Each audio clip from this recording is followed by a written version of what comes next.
ఇప్పుడు wife and హస్బెండే పిల్లల ముందు డైలీ గొడవ పడుతున్నారు, బ్యాడ్ వర్డ్స్ మాట్లాడుకుంటున్నారు. మన ఇండియన్ పేరెంట్స్ మోస్ట్లీ ఎట్లా ఉంటారు, మేల్ డామినెన్స్ ఎక్కువ ఉంటుంది. అంటే పొద్దున్న లేచి నుంచి హౌస్ వైఫ్ని తిట్టడం అనేది కామన్ అయిపోయింది ఇప్పుడు.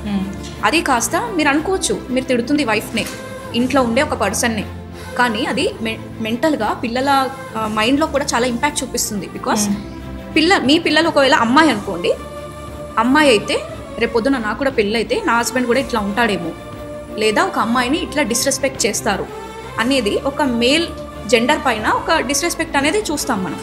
అది చైల్డ్ మేల్ అనుకోండి, అచ్చా అబ్బాయి అంటే ఇలా ఉండాలి, ఇలా ప్రౌడ్గా ఉండాలి, అందరినీ ఇంట్లో రూల్ చేయాలి, ఓకే ఉమెన్ని ఎన్ని మాటలు అన్నా కూడా తను భరిస్తుంది, దట్ ఈస్ ఫీమేల్, నేను మేల్ని, రేపు పొద్దున నేను కూడా ఇదే ఫాలో అవ్వాలి, దిస్ ఈస్ కరెక్ట్. ఎందుకంటే మా పేరెంట్స్ చేస్తున్నారు, వాళ్ళు ఏది చేసినా పిల్లలు అదే రైట్ అనుకుంటారు, రైట్? వాళ్ళని చూసే కదా నేర్చుకుంటారు, రైట్? మీ పిల్లలు 10 times చెప్పినా, 20 times చెప్పినా, 100 times చెప్పినా వినరు. ఇది వాళ్ళ సైకాలజీ, చైల్డ్ సైకాలజీ. ఎందుకు వినరు అని అంటే వాళ్ళు మీరు చెప్పింది వినరు, మీరు చేసింది చూసి నేర్చుకుంటారు. ఓకే, టీవీ పనిచేయి అని అంటే పనిచేయరు. మీరు అక్కడి నుంచి లేచి మీరు ఏదో బుక్ తీసుకొని వచ్చి, లేకపోతే ఒక పేపరో ఏదో ఒక మంచి బుక్ తీసుకొని వచ్చి చదువుకుంటే వాళ్ళకు కూడా ఏదో ఒక రోజు వచ్చి నీ పక్కన కూర్చొని చదువుతాడు వాడు. లేదు వాళ్ళు చదువుకోవాలి, మీరు టీవీ చూడాలి, లేకపోతే ఫోన్ మాట్లాడాలి, లేకపోతే మీ వర్క్ చేసుకోవాలని అంటే డజంట్ వర్క్.